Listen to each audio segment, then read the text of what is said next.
Hey everybody, it's Kairos. Today I wanted to talk about a common buzzword that's thrown around a lot, and that is tempo. People use it frequently to describe how much pressure they have on the map, but if you ask 10 people how they would actually define tempo, you're likely to get 15 different answers.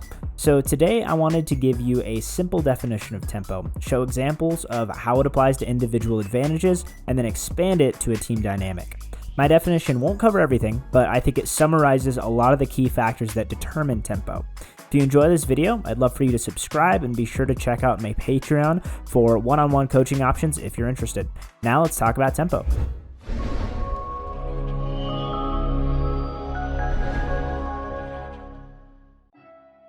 Getting straight to the point, I define tempo as power divided by distance from the objective. Now we'll break down both of these parts further. A champion's power at any given moment consists of 4 components. Those are resources, stats, items, and cooldowns. And resources consist of your mana and your health. This goes without saying, but without mana or without health, you won't have any power on the map. And resources are the primary factor in being able to take a fight or not, so they act as a multiplier at the beginning of this equation. They'll be measured from 1 to 3. 1 means that you're low on resources, 2 means you're half, and 3 means that you're full health, full mana. Next, we're using stats to represent the difference in levels between you and the average champion in the game. Base stats really give a substantial boost to dueling potential and teamfight power, especially hitting that level 6 power spike where you get your ultimate up. We'll measure that on a scale from 1 to 5. 1 meaning that you are 2 or more levels down, 3 meaning that you're even in levels, and 5 meaning that you are 2 or more levels up. And then items is a pretty obvious multiplier. That is the power that comes from item stat advantages over your opponent. And you don't actually gain any advantages until the items are in your inventory. So heaps of gold won't do you any good. And we will measure this on a scale from 1 to 5 also. 1 means that you're significantly behind your opponent, 3 means you are about even, and then 5 means that you are significantly ahead in items. And then the last part of power comes to cooldowns, and that means how many of your key abilities and summoners are currently available or will be available soon. This scale will also be measured 1 to 5, 1 meaning that no cooldowns are available, and 5 meaning that all cooldowns are available, and then 3 being somewhere in the middle, where half of your cooldowns are up and the other half aren't. And all of these 4 factors come together to determine your overall power at any given moment. So when we combine base stats, items, and cooldowns, and then multiply by your health and mana, ability to take a fight, the top part of this equation will fall somewhere between 3 and 45. 3 being the weakest that you could be, the least amount of power that you'd have, and then 45 being the strongest or most amount of power that you would have on the top part of this equation. And obviously every champion relies on a different part of the equation more for their overall power. For example, Olaf and Warwick are better than average on low health. Karthus and Shyvana aren't champions without their ultimate cooldowns up. And Elise and Nidalee have almost no dependence on their cooldowns. And some champions like Cassidy and Kayle auto-win the game when they hit level 16. You get the point. But in general, most champions fall somewhere in the middle, where they gain power equally from resources, base stats, items, and cooldown. So for simplicity's sake, we'll weigh all 3 factors on a scale from 1 to 5 and then multiply by the resources factor on a scale between 1 and 3. Now with the power portion calculated in the numerator, we look at the denominator of the equation, which is distance from an objective. And that means how long it will take you to get to a specific point on the map that you want to pressure. And an objective isn't only a dragon or baron. Objectives could also be a gankable lane, a turret, counter jungling, or a skirmish or team fight. Really, this is any pressure point on the map which you choose to attack. For our examples, we'll be using a stagnant point on the map, but this could be dynamic, but for simplicity's sake, we're going to keep it in the same spot. And for this, we will use a scale from 1 to 10 to measure. And 1 means that you are on top of the pressure point, and then 10 means that you are in fountain or dead, which is as far away as you could possibly be from an objective. And so obviously, the higher the number on the bottom, that means the lower amount of tempo that you'll have because it reduces the whole number. So if we look at the total equation to maximize tempo, we want the numerator to be high and the denominator to be low. But I don't want you to get intimidated by the numbers. The most simple explanation is this. The things that detract from tempo are staying on the map with low health or no mana, trailing in levels, falling behind in itemization, not having cooldowns available, and not being close to an objective. And then the things that add to tempo are health and mana advantages, gaining a power advantage from base stats, converting gold into items, having all your cooldowns available, and being nearby the objective that you want to pressure. Now let's take what we've learned and apply it to some game scenarios.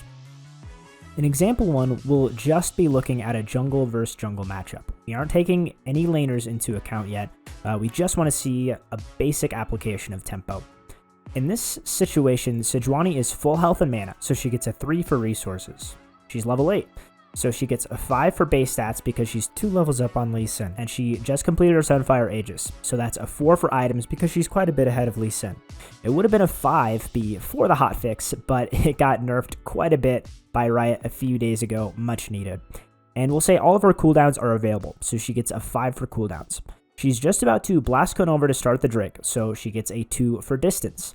Sejuani's tempo in relation to the dragon in this scenario is 21, which is a pretty high score. Lee Sin in this situation, he has half health and half mana, so he gets a 2 because he's at half for resources. He's level 6, so he gets a 1 because he's 2 level down on the stats category. He's still sitting on a Phage and boots, so he gets a 2 for items because he's behind the Sejuani. And then his flash is on cooldown, but everything else is available, so we'll give him a 4 for cooldowns.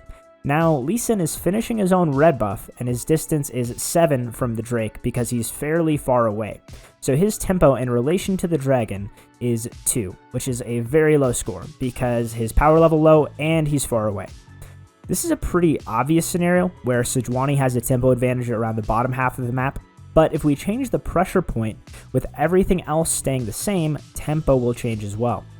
If we look at each jungler's tempo now in relation to a top lane gank instead, the denominator in each equation will change, but everything else stays the same. Now, Lee Sin's tempo for a top gank has the same power, but he gets a 2 distance because he's just a blast cone away from a gank.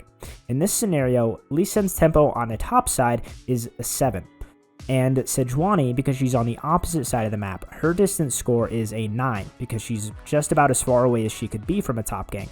And so that means her tempo is a 4.7 in this other scenario. So Lee Sin has a tempo advantage on the top side, solely due to the discrepancy in the distance. While Sejuani has significantly higher power right now than Lee Sin, and has full priority on the bottom side of the map, she doesn't have tempo advantage on the top side because of her location. This is why it's so important for junglers who are behind to recognize opportunities when they see the enemy jungler unable to react to a play.